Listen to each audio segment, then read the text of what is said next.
So my path to this work, when I was about 12, I realized what happened to my grandparents when they were Holocaust survivors.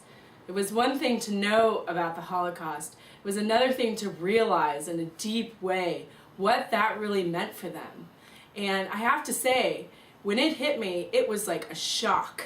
And the grief was so immense, it was as if I had gone through it.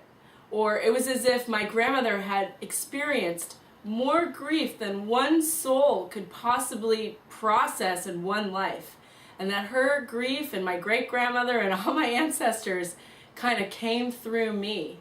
And I realized at that moment that I did not want my life to be a waste. And, you know, my grandmother always said every day she lived was a victory over Nazi brutality. My grief sort of transformed for a while into a feeling of like disappointment. If you can imagine the level of disappointment in humanity and in God, and I didn't trust anything, the universe. I was not a God believer, and I was a real questioner. And so it was with this like feeling like something had to change and my questioning in God that I entered college. So I studied a lot about Holocaust and genocide and sociology and social change. And luckily I got into a metal arts class. So in this metal arts class, everything I would make had the symbol for peace on it. And my wonderful teacher, Dawn Nakanishi, encouraged me to explore why peace was so important to me. And she told me not to use a cliche in my work. And let me show you my first piece I ever made.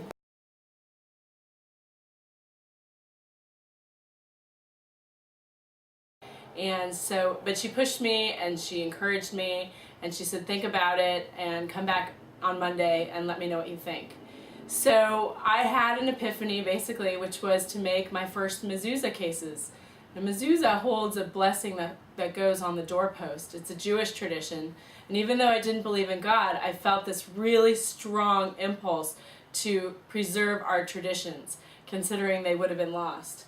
So these were the first pieces I made, and as you can see they had flames and jail bars and barbed wire, and I burst into tears when I explained to the class what these were and, you know, what they're meant for, which is, you know, basically a declaration of faith and a reminder that we're all one and to love kindness. And I said, you know, but how could there be a God given the Holocaust? And so that was when I burst into tears. But, you know, there was nothing that ever made me feel more important or more like I was doing what I was supposed to until I started making Judaica. So that's how this whole thing started. So after that point, I never stopped doing it. And the way I started doing it was to share our teachings with people regardless of their faith background.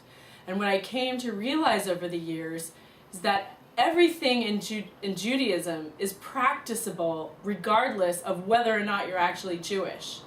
So if there's a teaching that resonates with you that will help you on your spiritual path, I would like to be one of those people that gives you that teaching so that you can use it. And you don't have to go through the trouble of converting, because it can be a lot of work. And, you know, I don't see the benefit of necessarily changing your religion when you could easily be a practicing Christian or a yogi or a Buddhist and have a mezuzah as well.